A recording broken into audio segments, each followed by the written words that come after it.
Sophie's hands trembled as she held the medical report, watching Jack's face drain of color as he read the words over her shoulder. Treatment discontinued.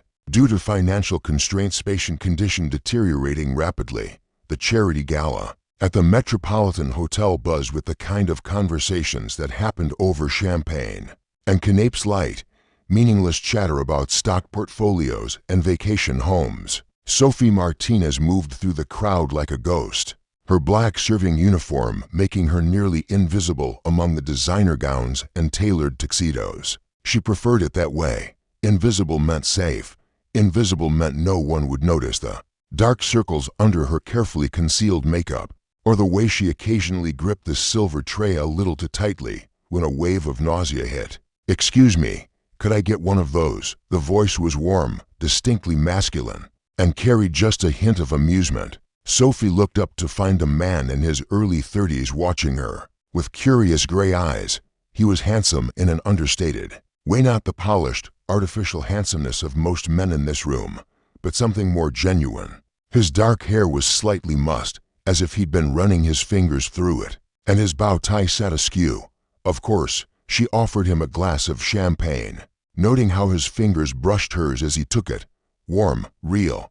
I'm Jack Morrison," he said, making no move to rejoin the party swirling around them. "And you're clearly the only person in this room who's actually working for their money." Despite herself, Sophie smiled. "Sophie Martinez, and you're clearly the only person in this room who's talking to the help. Maybe that's because the help is the most interesting person here." Jack's eyes crinkled at the corners when he smiled. "Tell me something, Sophie Martinez. What would you do if money wasn't an object?" The question hit her like a physical blow. Sophie's practiced smile faltered for just a moment, long enough for Jack to notice. Money wasn't an object. She'd do anything to make that true. She'd undergo the experimental treatment in Switzerland that could give her a real chance at beating the aggressive lymphoma coursing through her veins. She'd stop rationing her pain medication. She'd call her mother back instead of avoiding her calls because she couldn't bear to lie about how she was really doing. "I'd travel," she said instead, the lie rolling off her tongue with practiced ease. "See the northern lights, maybe learn to paint." Jack studied her face with an intensity that made her uncomfortable. It was as if he could see right through her carefully constructed facade to the scared, sick woman underneath. "What about you?" she asked quickly, desperate to shift the focus away from herself. What would Jack Morrison do if money wasn't an object? He laughed, but there was no humor in it. "Find someone who wanted to be around me for reasons that had nothing to do with my bank account." The honesty in his voice caught her off guard. Here was a man who had everything, judging by his presence at this exclusive event and the way other guests kept glancing in his direction with obvious respect, yet he sounded as lonely as she felt. "Attention, ladies and gentlemen," the auctioneer's voice boomed across the ballroom. "We're about to begin our live auction for the Metropolitan Children's Hospital. Remember, every dollar raised tonight goes directly to funding pediatric cancer research." Sophie's chest tightened. Children with cancer. Kids who might be facing the same impossible choices she was. The same crushing weight of a price tag attached to their survival. She thought of the letter hidden in her apartment drawer, the one from the Swiss clinic, outlining the experimental treatment that could save her life. $200,000. It might as well have been $2 million. "You okay?" Jack's voice cut through her spiraling thoughts. She realized she was gripping the serving tray so hard her knuckles had gone white. "Fine. Just tired." But Jack Morrison didn't look convinced, and as Sophie watched him bid $50,000 on a weekend getaway he clearly had no interest in, she wondered what it would be like to have that kind of freedom, to throw around money like it meant nothing because somewhere in your life, something else meant everything. The evening wore on, and Sophie found herself stealing glances at Jack throughout the night. He moved through the crowd with the practiced ease of someone born to wealth, yet there was something different about him. He listened when people spoke instead of waiting for his turn to talk. He tipped the bartender generously and actually looked the coat-check girl in the eye when he thanked her. As the gala wound down and Sophie began clearing champagne flutes from abandoned tables, she felt someone watching her. Jack stood near the exit, his coat draped over one arm, those gray eyes fixed on her with an expression she couldn't quite read. He approached slowly, as if afraid she might bolt. "Sophie, I hope this doesn't sound presumptuous, but would you like to have coffee? Sometime, somewhere that doesn't involve you serving me." The offer hung in the air between them, tempting and terrifying in equal measure. Sophie knew she should say no. She had no business getting involved with someone like Jack Morrison. Not when her future was measured in months rather than years. Not when every relationship in her life would inevitably become a tragedy. But standing there in that opulent ballroom, surrounded by the remnants of an evening where people casually bid more money than she'd ever seen on items they didn't need, Sophie felt something she hadn't experienced in months. Hope, not for a cure, not for a miracle, but for one genuine human connection before it was too late. "I'd like that," she heard herself say. Jack's smile was radiant. "Tomorrow? 2 o'clock at Café Luna on 5th Street. It's a date." The words slipped out before she could stop them, and Sophie felt her cheeks burn. "I mean, it's a date," Jack repeated softly, and the way he said it made her heart skip in a way that had nothing to do with her illness. As Sophie watched him disappear into the night, she pressed a hand to her chest, feeling the rapid flutter of her heartbeat. For the first time in months, she was looking forward to tomorrow. She just hoped she'd live long enough to see it.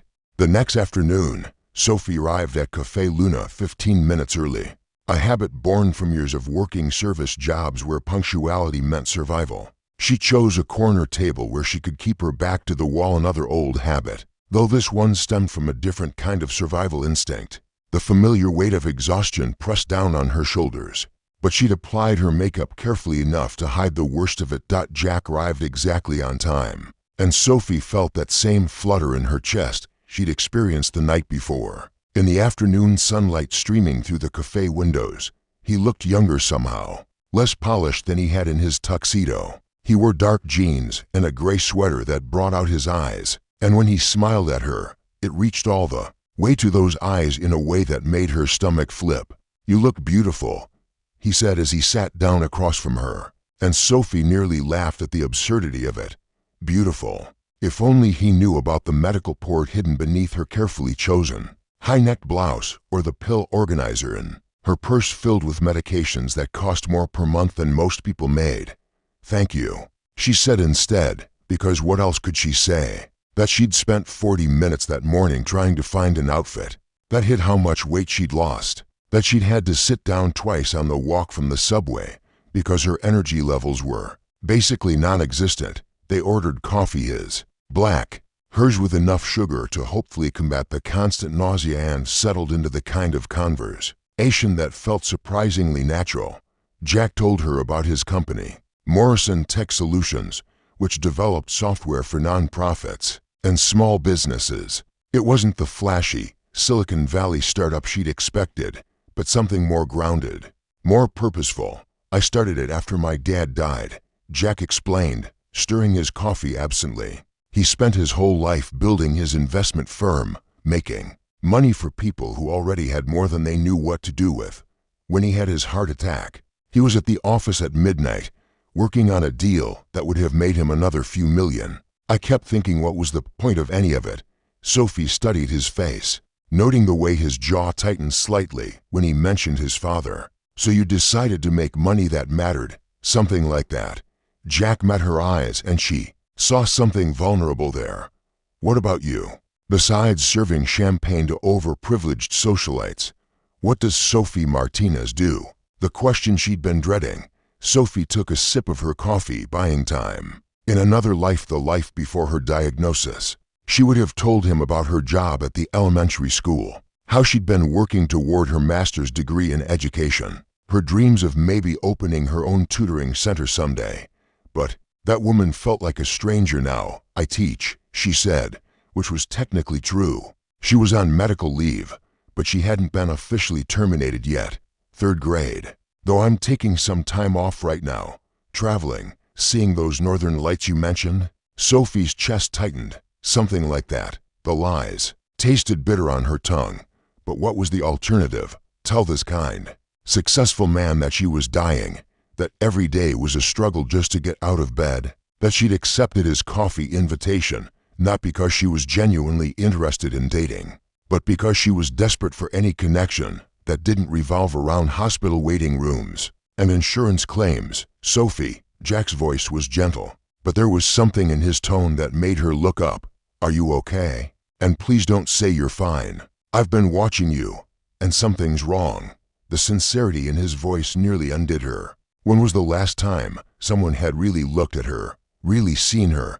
Since her diagnosis, she'd become an expert at deflection, at bright smiles, and reassuring lies that kept people from asking too many questions. But Jack Morrison saw right through her carefully constructed facade. "I'm just tired," she said, which was perhaps the most honest thing she'd said all afternoon.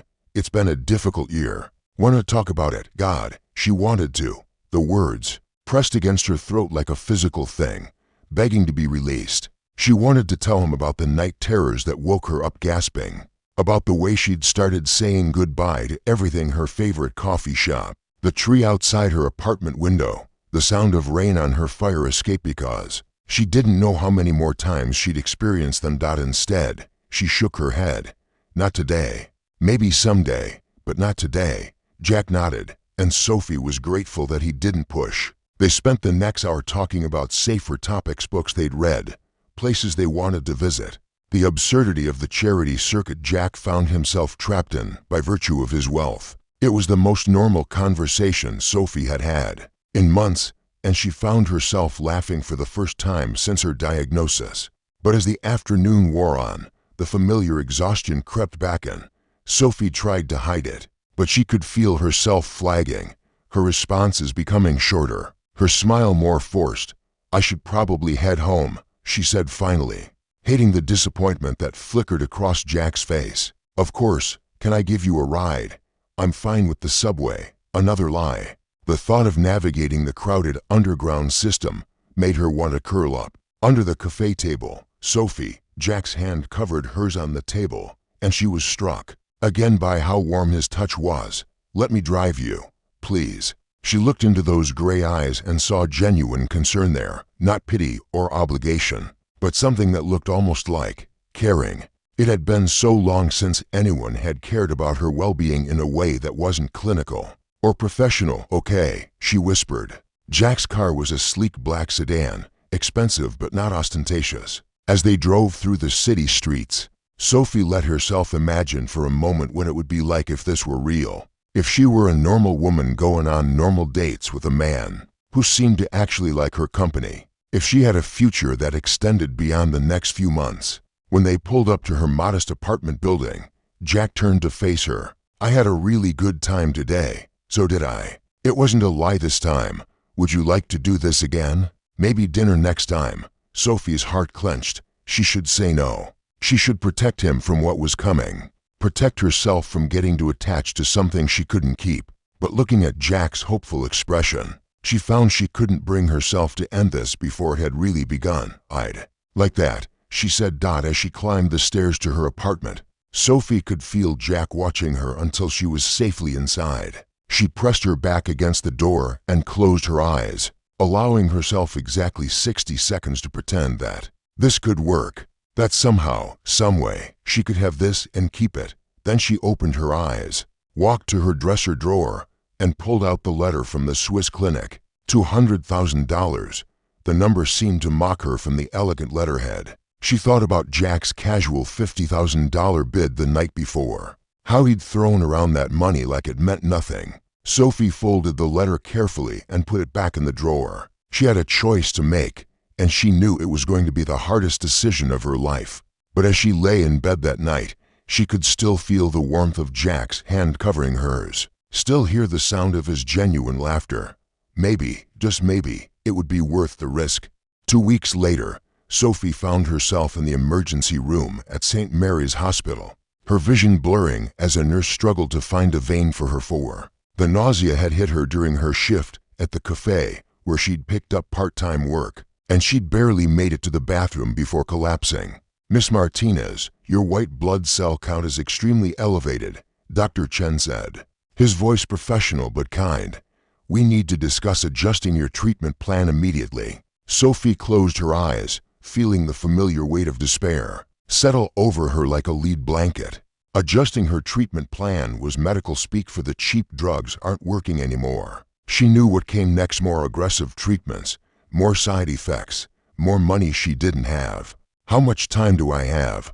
she asked quietly. Dr. Chen's pause spoke volumes. "With the current progression, maybe 6 months, possibly less if we can't get this under control." 6 months. The number echoed in her head as she signed the discharge papers with shaking hands. She'd been planning to tell Jack about her illness after their 4th date, had even practiced the words in her mirror, but 4 dates had become 8, and 8 had become 12, and somehow 3 months had passed without her finding the courage to destroy the one good thing in her life. Her phone buzzed as she waited for her taxi. A text from Jack. "Hope your day is going better than mine. Board meeting from hell. Can't wait to see you tonight." Sophie stared at the heart emoji until her vision blurred with tears. Tonight was supposed to be their 3-month anniversary dinner at the expensive Italian place Jack had been raving about. She'd been looking forward to it for weeks, had even splurged on a new dress that hid her weight loss while making her feel almost pretty again. She typed and deleted a dozen different messages before settling on. Something came up. Rain check. Phone rang immediately. "Sophie, what's wrong?" Jack's voice was sharp with concern. "Nothing serious. Just tired." The lie came easier now, after months of practice. "Are you at home? I'm coming over." "Jack, no, but the line was already dead." Sophie slumped back in the taxi seat and gave the driver her address, knowing she had maybe 20 minutes before Jack arrived. 20 minutes to figure out how to look like she hadn't just spent the afternoon in the emergency room. She made it to her apartment building just as Jack's sedan pulled up to the curb. He took one look at her, and his face went white.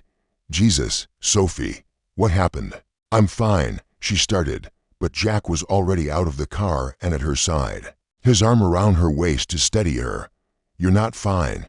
You're pale as a ghost and you're shaking." He helped her up the stairs to her apartment, and Sophie's heart sank as she realized she'd left the hospital discharge papers on her coffee table. She'd been too exhausted to think clearly when she'd gotten home. Jack saw them immediately. "Emergency room discharge," he read aloud, his voice eerily calm. "Patient presented with severe nausea and fatigue. Diagnosis: acute lymphoblastic leukemia. Stage 4. The silence that followed was deafening. Sophie watched Jack's face cycle through confusion, shock, and something that looked like betrayal. "How long have you known?" His voice was barely above a whisper. 8 months. Sophie's legs gave out, and she sank onto her couch. "They gave me a year. Maybe less with treatment." "Treatment?" Jack sat down across from her, the discharge papers still clutched in his hands. "What kind of treatment?" Sophie pulled the letter from the Swiss clinic out of her drawer with shaking hands. "There's an experimental program in Zurich. It's my only real chance." But Jack took the letter, his eyes scanning the contents. She watched his face change as he reached the financial information. $200,000. He looked up at her, and she saw something she'd never seen in his eyes before. Hurt. "You've been dying for 8 months, and you didn't tell me." "I couldn't." The words came out broken. "I couldn't watch you look at me differently. I couldn't become another charity case, another problem for you to solve with your money." "My money," Jack laughed, but there was no humor in it. "Sophie, do you have any idea how I feel about you? Do you know that I've been planning to tell you I love you tonight? That I've been carrying around an engagement ring for 3 weeks, because I can't imagine my life without you in it." Sophie's world tilted.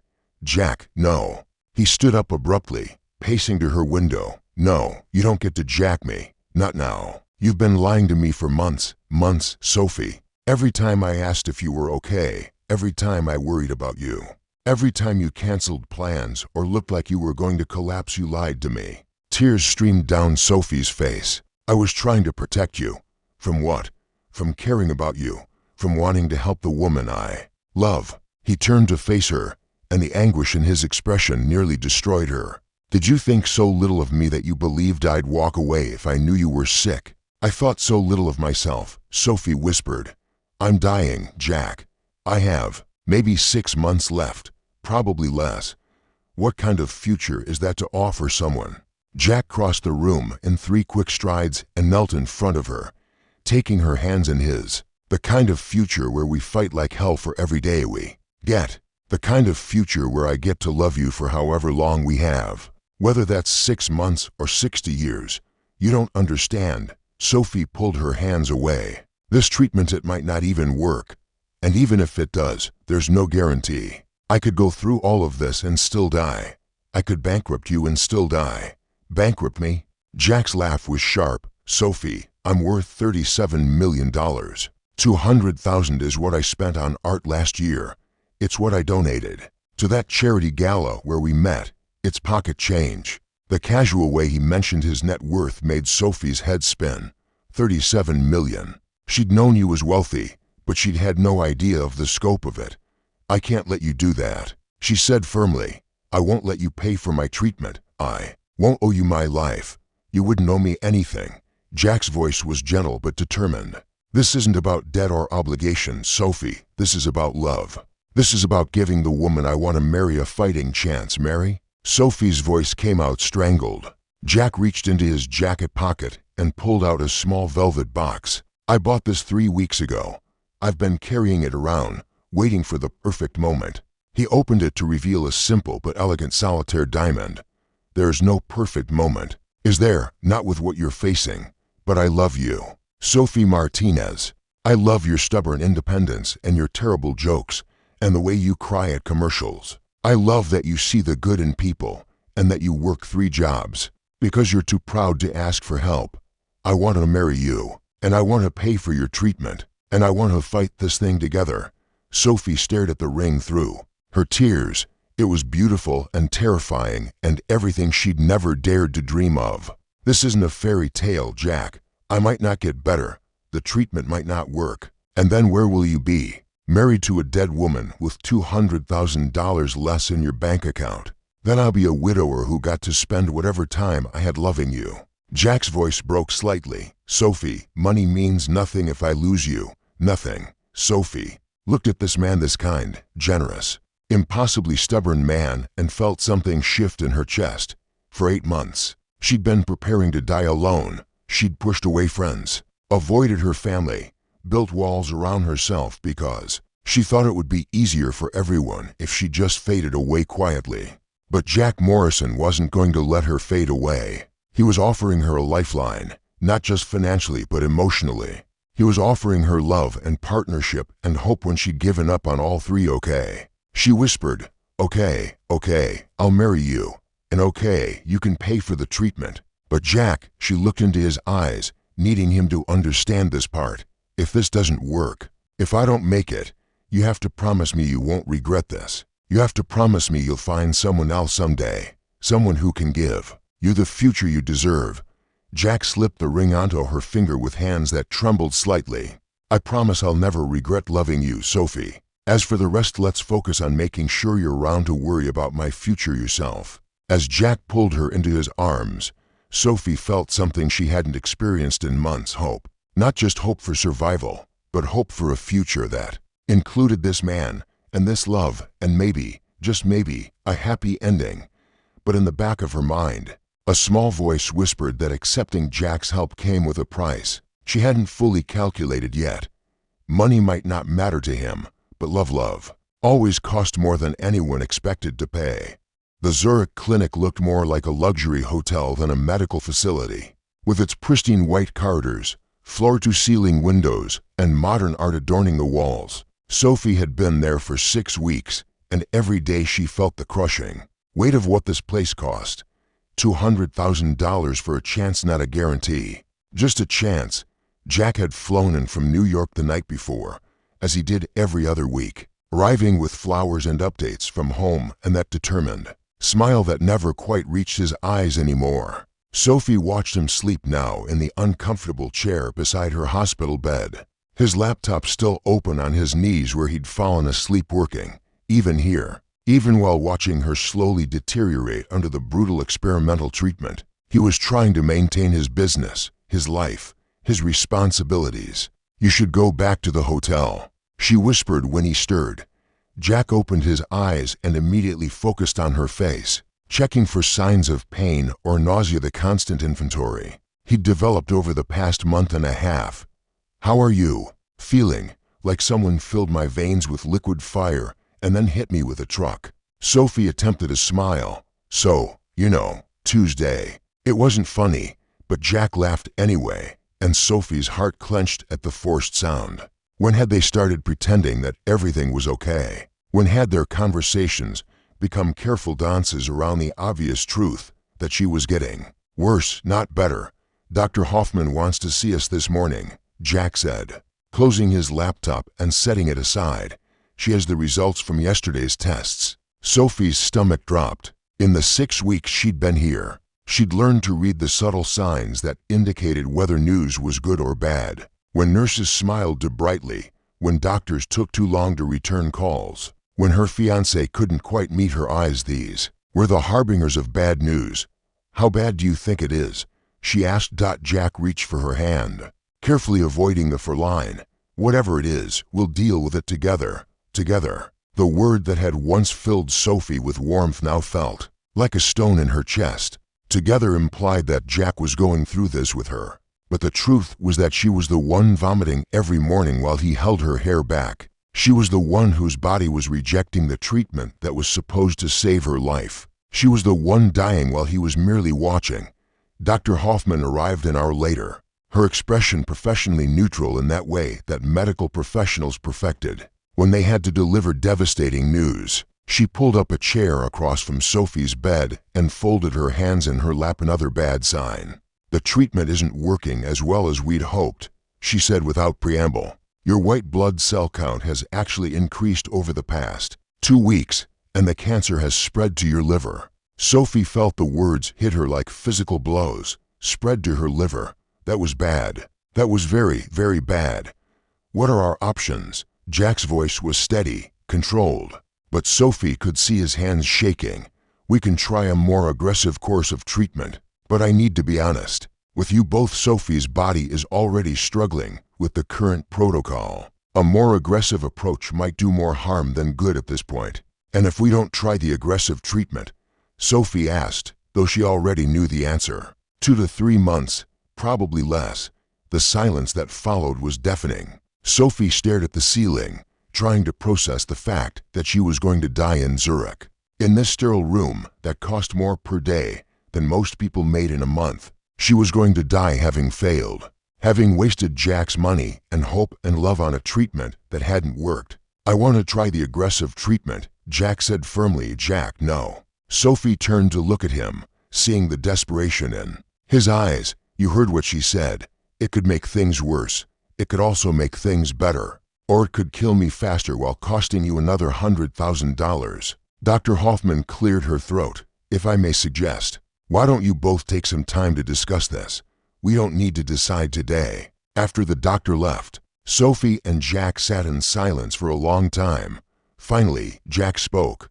"We're not giving up. I think maybe we should." Sophie's voice was barely above a whisper. "Jack, I'm dying. The treatment isn't working, and we're just throwing good money after bad at this point. Don't talk about yourself like you're a bad investment, aren't I?" Sophie turned to face him fully. $300,000, Jack. That's what you'll have spent on me by the time this is over. And for what? A few extra months. Maybe weeks for the woman I love. Jack's voice cracked. For my fiancée. For the person I want to spend the rest of my life with. But that's just it. There isn't going to be a rest of our lives. There's going to be a few months of me getting sicker while you watch. And then I'm going to die. And you're going to be left with nothing but medical bills and memories. Jack stood up abruptly, pacing to the window that overlooked the Swiss Alps. "Do you want to know what I think about when I can't sleep at night? I think about our wedding. I think about the house we were going to buy. The one with the big kitchen where you were going to teach me how to cook. I think about the kids we might have had, and the way you would have read to them at bedtime, with all those silly voices." "You do?" Sophie's chest tightened. They'd talked about all of those things during their first few months together, back when the future seemed possible. "I think about growing old with you," Jack continued, his voice thick with emotion. "About watching you complain about your gray hair while I told you how beautiful you still were. about having grandchildren who would roll their eyes at our stories about how we met. He turned back to her, tears streaming down his face. And then I remember that none of that is going to happen, and I feel like someone is ripping my heart out of my chest. Jack, but you know what I don't think about? Money. I don't lie awake at night worrying about the cost of your treatment or calculating how much I've spent or wondering if you're worth it. Because you are worth everything, Sophie. You're worth every penny and more. Sophie was crying now, ugly sobs that shook her entire body. I'm so sorry. I'm sorry I can't get better for you. I'm sorry your money isn't going to save me. I'm sorry I'm going to leave you alone. Jack was beside her in an instant, pulling her into his arms as carefully as he could manage with all her for lines and monitoring equipment. Don't apologize for being sick. Don't apologize for dying. But don't ask me to give up on you either. Not yet. They held each other while Sophie cried, and Jack whispered reassurances that neither of them believed. Outside their window, snow began to fall on the Alps, beautiful and cold and indifferent to the human drama playing out in the expensive room below. What if we went home? Sophie said finally. What if we stopped the treatment and went back to New York, and I spent whatever time I have left just living, just being with you without all this medical stuff? Jack pulled back to look at her. Is that what you want? I think I want to marry you in that little church on 5th Street that we walked past last month. I want to eat pizza in bed and watch terrible movies and pretend for a little while that we're just a normal couple. We can do that. We can do whatever you want. Sophie nodded, feeling something like relief wash over her. I want to go home. Jack, I want to spend whatever time I have left actually living instead of just trying not to die. As Jack kissed her forehead and murmured promises about wedding plans and pizza dinners, Sophie closed her eyes and tried not to think about the $300,000 he'd spent on her failed treatment. She tried not to calculate the cost of her engagement ring or wonder what he could have done with all that money if he'd never met her. But the numbers haunted her anyway, because love might not have a price tag, but dying sure did. Sophie stood in front of the full-length mirror in their New York apartment, adjusting the simple white dress that hung loose on her diminished frame. They'd been back from Zurich for 3 weeks, and she'd gained a little weight since stopping the aggressive treatment, though she was still a shadow of the woman Jack had met at that charity gala 8 months ago. You look beautiful, Jack said from the doorway, and for the first time in months, Sophie almost believed him. They were getting married today, a small ceremony at City Hall with just Jack's best friend Marcus as a witness. Sophie's mother was flying in from Phoenix, though Sophie hadn't told her the complete truth about her condition. Some conversations were too hard to have over the phone. Are you sure about this? Sophie asked, turning to face her fiancé. You could still change your mind. No one would blame you. Jack crossed the room and took her hands in his. Sophie, I've never been more sure of anything in my life. Stop asking me if I want to marry you. The answer is always going to be yes. But even as he said the words, Sophie could see the toll the past few months had taken on him. Jack had lost weight too, and there were new lines around his eyes that spoke of sleepless nights and constant worry. He'd put his entire life on hold for her, missed important business meetings, turned down lucrative contracts, spent hundreds of thousands of dollars on treatments that hadn't worked. The guilt was eating her alive. I have something for you, Jack said, reaching into his jacket pocket. He pulled out a small wrapped box, and Sophie's heart sank. More gifts, more money spent on someone who wouldn't be around long enough to appreciate them. Jack, you don't need to open it. Inside the box was a delicate gold locket, clearly antique and obviously expensive. Sophie opened it to find 2 photos, one of them together from their second date, both laughing at something she couldn't remember, and one of just her, taken when she wasn't looking during one of their walks through Central Park. It was my grandmother's, Jack said softly. She wore it every day for 60 years, right up until she died. I thought maybe you could wear it today. The sentiment was beautiful and heartbreaking in equal measure. Sophie let Jack fasten the locket around her neck, feeling the weight of it settle against her chest. Another piece of the Morrison family history, another priceless heirloom that would eventually need to find a new home. I love you, she whispered, meaning it more than she'd ever meant anything in her life. "I love you too." The ceremony was simple and perfect, exactly what Sophie had wanted. Judge Martinez, no relation, but it made them both smile, performed the service while Marcus took photos and Sophie's mother wept quietly in the front row. When Jack kissed her after they exchanged vows, Sophie felt like the luckiest woman alive, even though she knew their time together was measured in weeks rather than decades.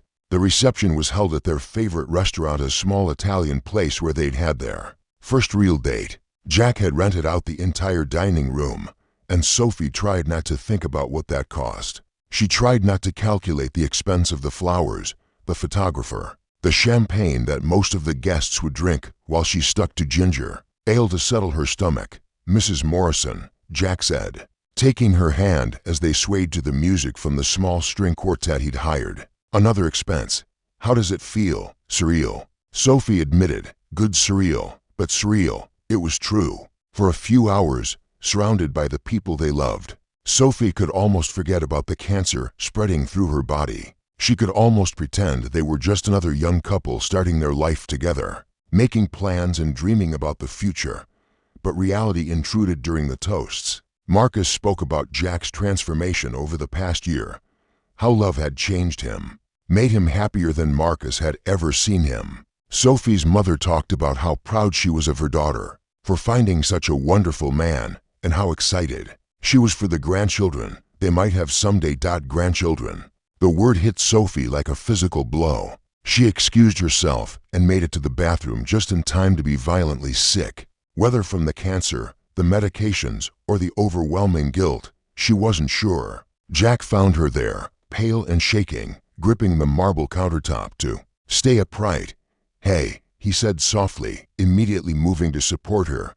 "What can I do?" "Nothing," Sophie whispered. "There's nothing anyone can do." They went home early, Sophie claiming exhaustion while Jack made apologies to their guests. The apartment was filled with wedding gifts they'd opened earlier, crystal vases and expensive linens, and kitchen gadgets they'd never have time to use.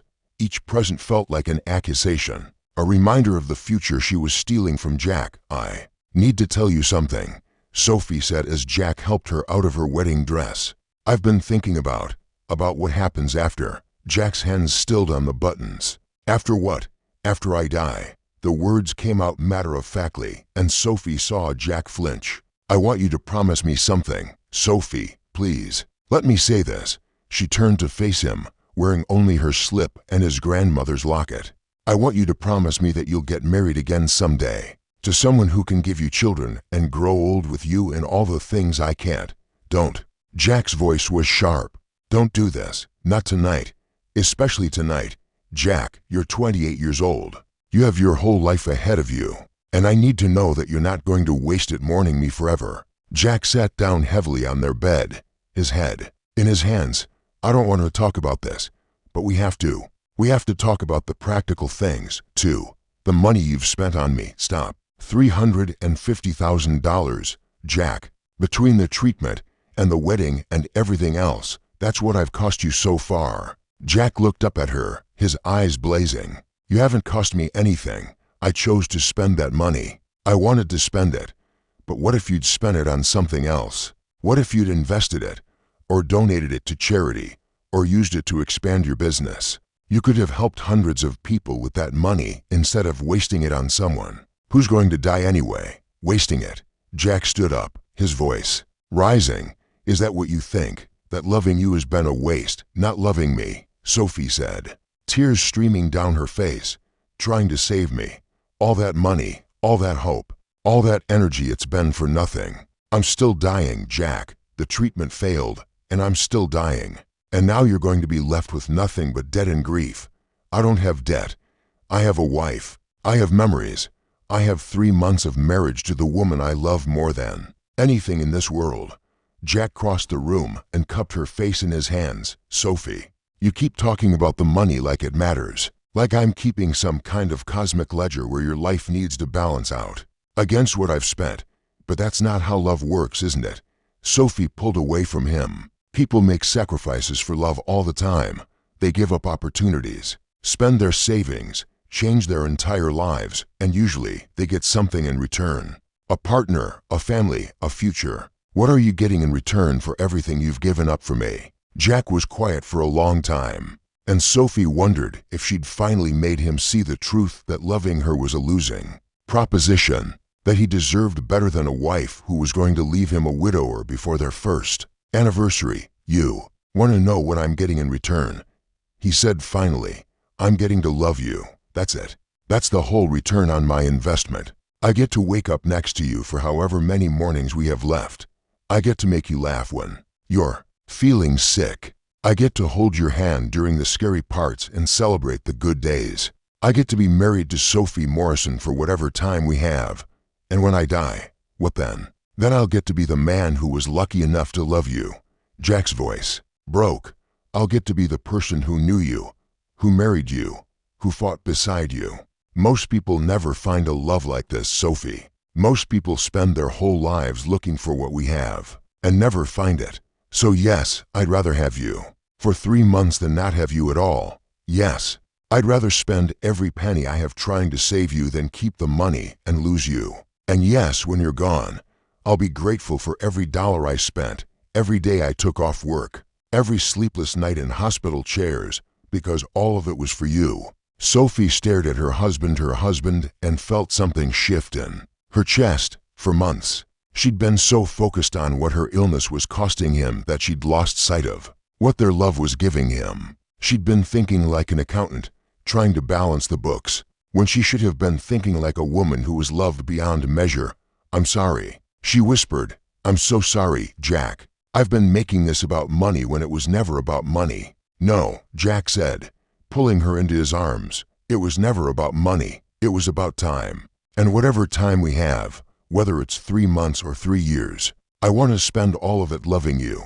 As they held each other in their bedroom, still wearing their wedding clothes, Sophie finally understood something she'd been struggling with for months. Love wasn't a transaction. It wasn't an investment with an expected return. It was a gift, freely given, and the only thing that mattered was whether you were brave enough to accept it. She was ready to be brave. 3 months later, Sophie woke up in the hospital bed to find Jack asleep in the chair beside her, his hands still wrapped around hers even in sleep. The late afternoon sun streamed through the windows of the palliative care unit, casting everything in a golden glow that made the sterile room feel almost peaceful. She was dying. Not someday, not maybe, but soon. The doctors had stopped giving time frames, which was its own kind of answer. Her mother had flown back in from Phoenix and hadn't left the hospital in for days. Jack's friend Marcus had been by every evening, bringing coffee and terrible jokes and a determined cheerfulness that made Sophie's chest ache with gratitude.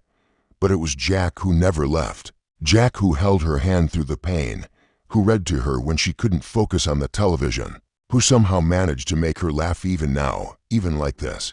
Hey, he said softly, stirring as if he'd sensed her watching him. How are you? Feeling like I'm saying goodbye, Sophie said honestly. Jack's face tightened, but he didn't try to contradict her. They were past pretending now, past hoping for miracles that weren't coming.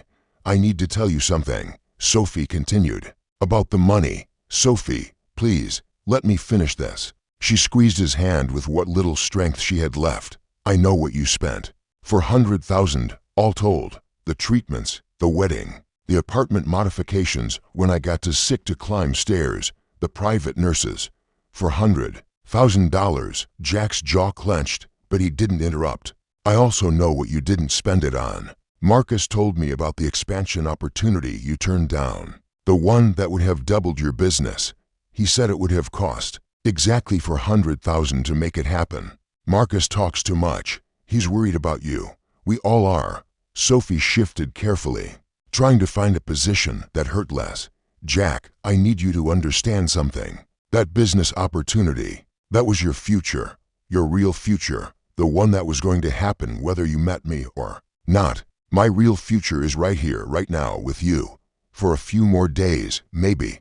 But after that, you're going to be 29 years old with no wife, and a business that could have been twice as successful if you hadn't met a dying woman at a charity gala. Jack stood up abruptly, pacing to the window. Stop talking like this was some kind of mistake. I'm not saying it was a mistake. I'm saying it was a choice, and I need to know that you understand what that choice cost you." "What? It cost me?" Jack turned back to her, his eyes blazing. "Sophie, you want to know what it would have cost me to walk away? What it would have cost me to choose money over you?" Sophie nodded. "Everything." Jack's voice broke. "It would have cost me everything that matters, every morning for the rest of my life. I would have woken up knowing that I let the woman I love face this alone because I was worried about my profit margins. Every success, every dollar I made, every milestone I achieved, all of it would have been meaningless because I would have bought it by abandoning you." He sat back down, taking her hands in both of his. "You keep talking about the 400,000 like it's some enormous sacrifice, but you know what would have been a real sacrifice? Spending the rest of my life wondering what would have happened if I'd been brave enough to love you the way you deserved." Sophie felt tears streaming down her face. "But your business will recover. Marcus is already talking to investors about the next expansion opportunity. Money comes and goes, Sophie, but love, real love, the kind that changes everything, that only comes along once in a lifetime if you're lucky. And when I'm gone, when you're gone, I'll still be the man who chose love over money. I'll still be the person who fought for you, who married you, who loved you with everything I had. And someday, when I'm old and telling our story, that's what I'll be proud of, not the money I saved, but the love I didn't waste." Sophie closed her eyes, feeling something like peace settle over her. All these months, she'd been thinking about cost and debt and return on investment, when the real currency had been something else entirely. "I love you," she whispered. "I love you too, more than you'll ever know." They spent her last 3 days talking about everything except dying.